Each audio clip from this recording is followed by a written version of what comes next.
Hi there, folks. So I want to tell you about my cat. He is a super incredible animal. He's completely white and super fluffy, and he brightens my day and especially my nights, every night and every day. As soon as I hop into bed every night, he jumps into bed and he insists on getting pet, no matter what stands in his way. And he's just a major rock star in the house. Everybody wants to be with him because he's always so calming and fun to be around. He's goofy too. And I can't tell you how many times I've said out loud, man, in my next life, I want to be Sebastian. That's my cat's name. I mean, I've said it so many times, and I've thought it way more times than that. I actually get jealous of him. I can't tell you how many times I've walked into a room on a day where I'm worried about 1,000 things and going over people and events in my head, and there he is, just sprawled out, total comfort, on our comfy bed, napping, waking up, eating, going back to just being completely sprawled out, totally comfortable. And I always think to myself, what a life. He doesn't have a care or worry in the world, and he's just always provided for, too. Now, Sebastian doesn't have much to worry about, like us humans do. But that's the thing. Sebastian can't worry. And why can't he worry? Well, because his brain doesn't possess the extremely powerful tool that our brains possess. He doesn't have the power of language. You see, he can't hold words in his head like us humans can. Of all the amazing abilities that different animals have on our planet, our ability of language is far and away the most powerful ability. It's the superpower of all species, but definitely our superpower. Because it is language that allows us to contemplate and solve the mysteries of the universe. I mean, everything from the pet rock to the theory of relativity is completely the result of our ability to use language. And, language is why we are currently the most dominant species on Earth. Because, yes, a lion could maul us, but we can ultimately use language in our head to outsmart them, at least most of the time. So it's a very powerful tool. But as the saying goes, with great power comes great responsibility. See, language is most definitely our best and most useful tool, but it can also be our worst enemy. You see, my cat Sebastian, he can't worry about what happened to him yesterday, or he doesn't care that my other cat slapped him silly about 5 minutes ago, or that he's not worried that maybe he's chronically sick because he barfed on my counter last night. And he can't because he doesn't have language to hold these events and people and other animals in his head. He can't ruminate over them like us humans do way, way, way too often. He is completely and totally living in the moment. And, it's so interesting because if you step back and look at our time as humans here on Earth, the vast majority of our time here, if you remove the things that you're thinking about in your head, and you don't think about what happened earlier today, or what might happen tomorrow, those pesky bills, and you just soak in this moment. And you think about, the soft air on your skin, cushy seat that you're sitting on. Just think about it. When you're just in the moment, 99% of our time here is actually quite pleasant. And in this moment in particular in history, this is increasingly true with the comforts of modern society. All too often our frustrations boil down to what is going on between our left ear and our right ear. But we're not just this little space, right? We're not just our brains. We have entire bodies. And every inch of our body is alive and able to sense things. So if we can be in touch with the rest of our person, we are far, far more likely to realize the good in a moment rather than the bad in moments that already happened or that might happen. So, in cases like this, When we worry about things in our head, this is where language can be our enemy.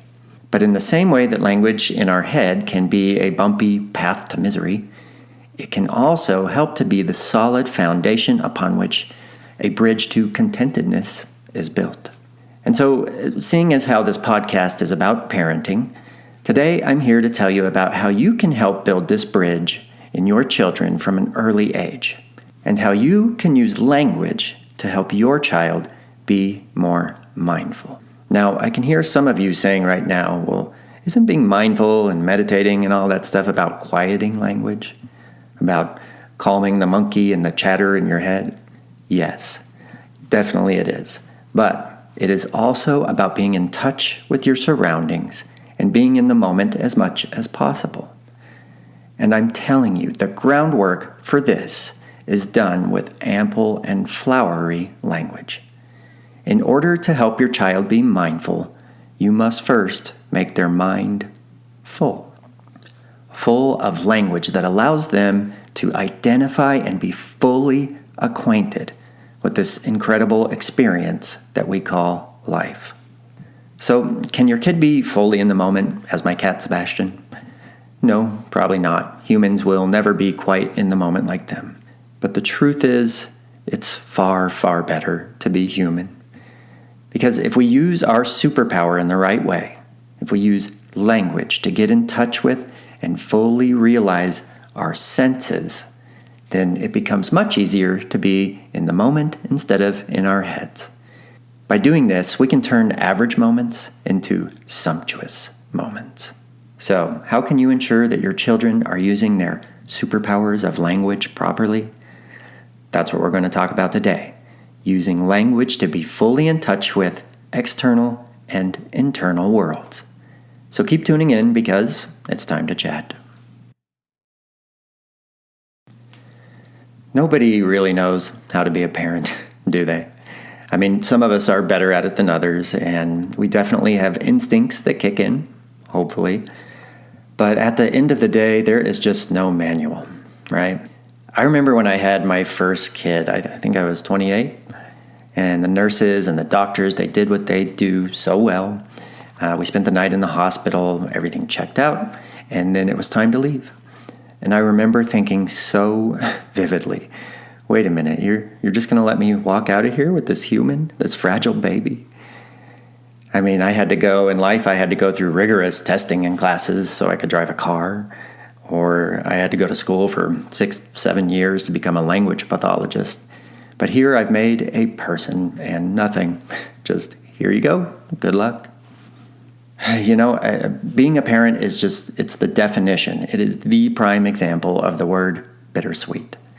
It's incredibly and mind-blowingly profound and just beautiful, while also being utterly exhausting. And, perhaps for me, the biggest negative of being a parent is guilt. Could I be doing more? Should I be doing less? Are the things that I am doing the right things? I mean, I know that we all want the best for our kids. And in a perfect world, we would have that manual, right? And we would have all the time in the world to implement these things that would help our children prosper. But it is not a perfect world, I think it's safe to say. For sure, the one thing that none of us have enough of here on earth is time. Now, there are a lot of things that by now we do know that are good for children. Veggies and reading to them, plenty of affection, bathing them at least sort of regularly. But even when we do know what is good for them, how in the world do we squeeze it all in? And this is why so many companies have used some form of the slogan, it's nutritious and delicious. Because we want to be able to squeeze as much goodness into a moment as possible. Kill as many birds with one stone as we can. Because the more good that you can cram into something for your children, the better off everybody will be, right? So that's why today I want to talk about why it is so important to get your children familiar with their 5 senses and the language that surrounds getting familiar with your senses. Because of all my years as an educator and as a parent, this is the thing that I have seen that to be most effective and that does at so many things at one time, from an educational perspective and from a mindfulness perspective. So look, it improves vocabulary, greatly improves vocabulary. It improves their ability to recall and retain words. It greatly broadens their perspectives. And when perspectives are broadened, this greatly promotes critical thinking and creative thinking. And then, as I said, it greatly promotes mindfulness. And this is what I want to talk about especially today. Because, look, one of the most difficult things that we face as clinicians is giving children awareness of their speech and or language errors. Because most children are actually unaware of their errors because they're just kind of on autopilot. And, we can and we do point these errors out while we are in sessions with them. But this is generally for just 30 minutes a week, maybe an hour if they're lucky. But either way, this is not near enough time to adequately promote awareness. And we are also asking them to have awareness about one specific thing without the foundation for awareness, the foundation for awareness in general being in place. It would be like me asking you to do and hold an advanced yoga position without you first doing things that would strengthen your core, make it easier to hold that position. So, if we want a child to have awareness about their speech and their language, we need to first make sure that they have a good base in awareness altogether. And a fantastic way of strengthening their core in this regard is by ensuring that they are indeed familiar with their senses. Except for, in this case, strengthening your core doesn't suck big time like it does with having to do crunches and everything else. But it can actually be quite fun. So let's do a little activity. So I'm going to read a list of words, and I want you to pay attention to the thoughts and the feelings, the images, actions that pop into your head as I read the following words. Okay, you ready? Black widow. Cotton candy. Grandma. Tropical storm. Here's a fun one. Audit. Comforter. So each one of those words brings up vivid thoughts and images and feelings and actions, right? It's incredible what just one word can do.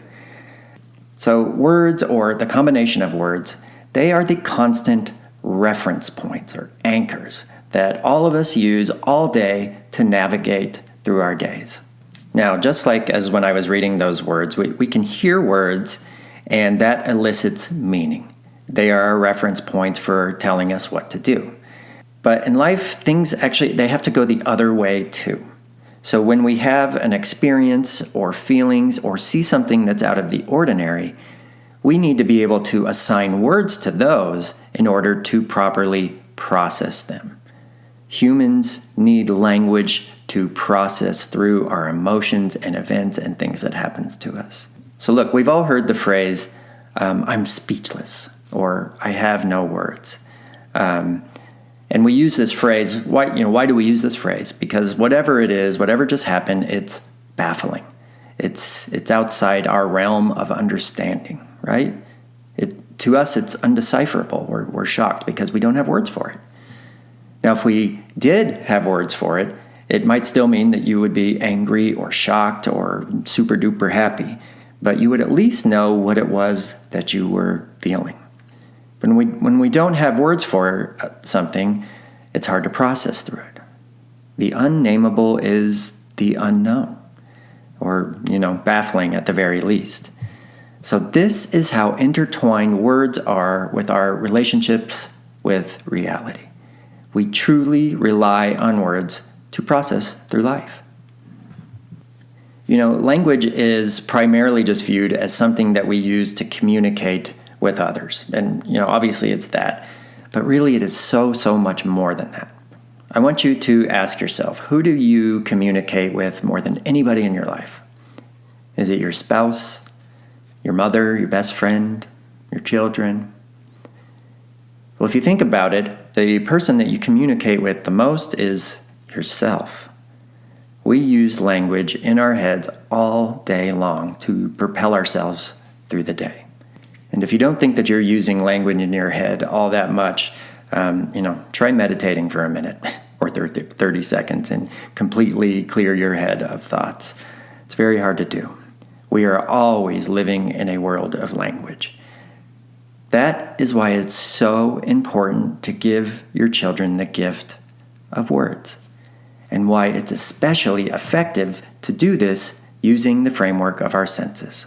So I want to give you an example of something that I came across once with a client. We were working with a young little boy who he was slightly delayed in language. He was roughly 3, maybe 4 years old. And we would work with him in a relatively big room with a few other kids every time that he came. And normally he was a very good kid. But one day things started to get difficult with him. And inevitably he would start acting very grumpy and yelling and throwing things. And none of us knew quite how to reach him. But one day he started covering his ears while he was acting up. So we decided to dig into whether or not he was having issues with hearing. And after a visit to the doctor, we found out that he didn't have an ear infection, but he did have extra fluid in his ears, more than normal. And if you have ever experienced this, or you've even just had water stuck in your ear, you know how very frustrating this can be, right? It makes all of us more irritable. So after knowing this, I decided to, when he wasn't there one day, I decided to go sit in the room when nobody was in there and just listen. So, so often, even when we think a room is quiet, there actually is still some sort of noise. And in this particular setting, there was a slight and persistent hum in the room, and because there was a fan in another room that was running. So we decided to get rid of that noise, and we talked to the other kids about not making loud, unexpected noises. And the next time he came, we were careful with our volume, and we turned off the fan, and he made it through the session just fine.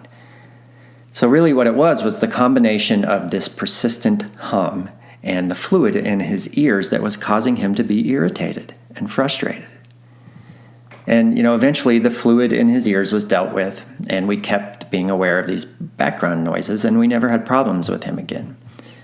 So this is a prime example of where helping children to be aware of their senses and giving them the language to communicate about it could have been immensely helpful.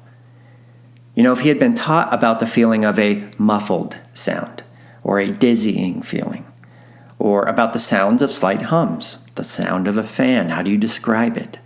All of this this all could have accomplished two things. Number one, of course, he could have used words to communicate about it. But number two, it would have helped him be more mindful that these sensations were there in the first place. Because it's really difficult to identify something if you don't even know that it's a thing, that it's necessarily there. Because you have to be able to separate it out from the cacophony of senses.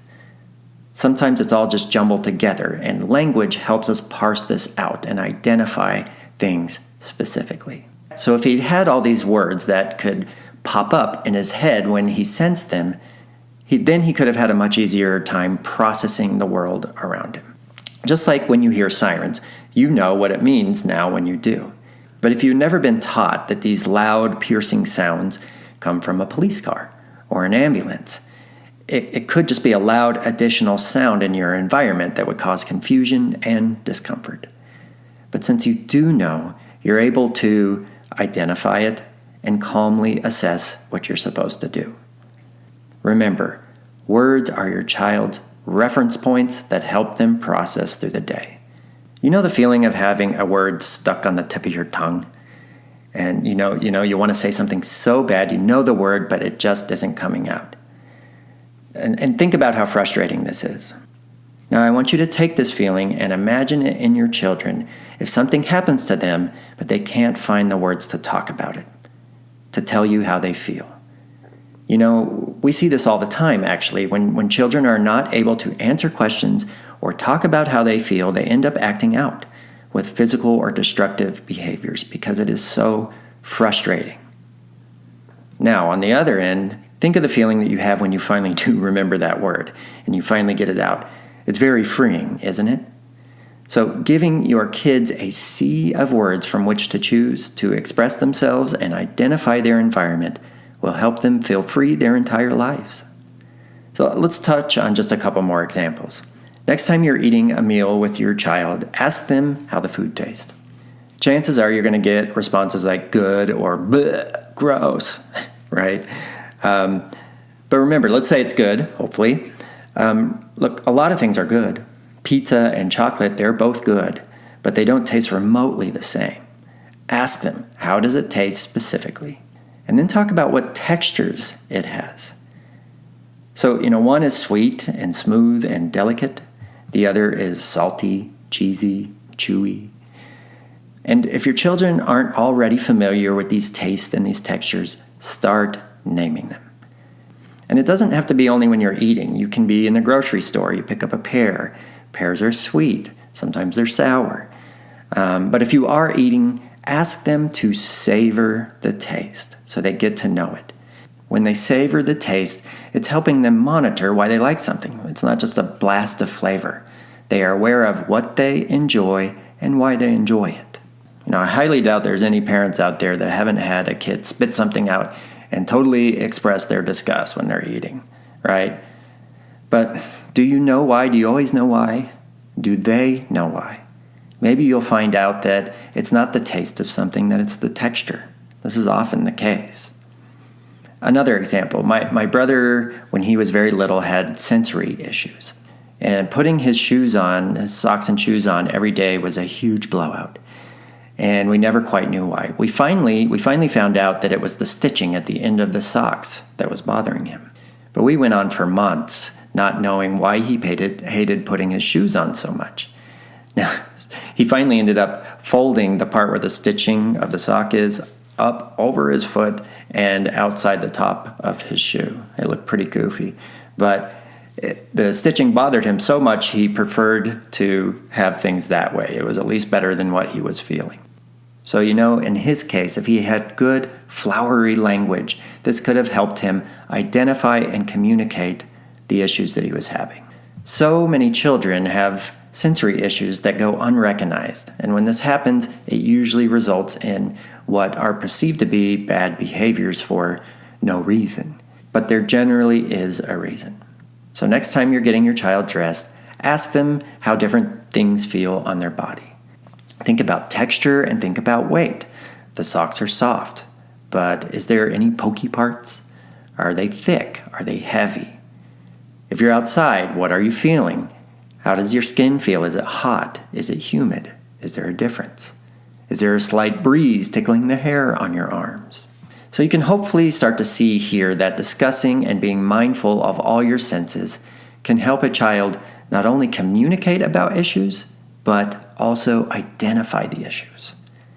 So start now and start early with talking regularly, with identifying and naming all the various ways that we can sense things as humans. Look, I get it. Kids often look goofy or like they're not paying attention, or you maybe think that they're too young to understand a high level of discussion about senses and advanced vocabulary. But don't be fooled by the cover of the book. The vast power of a child's brain is far beyond our comprehension. They retain things that you can't imagine and in ways that we adults just are not capable of.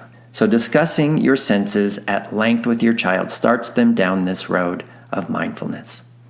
I'm not saying it's a cure-all and that frustrations with your child will magically vanish, but it is most definitely constructing that bridge to a more content place. When you do this at an early age for them, it will come more second nature to them throughout their lives. So if you're looking for specifically how to discuss senses with your child, there actually are very specific ways that you can break up each sense. You could easily spend a week just discussing sight alone. So we actually put up an easy online course that demonstrates how us speech therapists have been breaking down senses for decades. There are actually very clear-cut ways of approaching all of this. So if you're looking for a good kickstart on how to start implementing all of this, visit our website at timetochat.org and look for the training sessions section. Thank you all for listening, and until the next time that it's time to chat.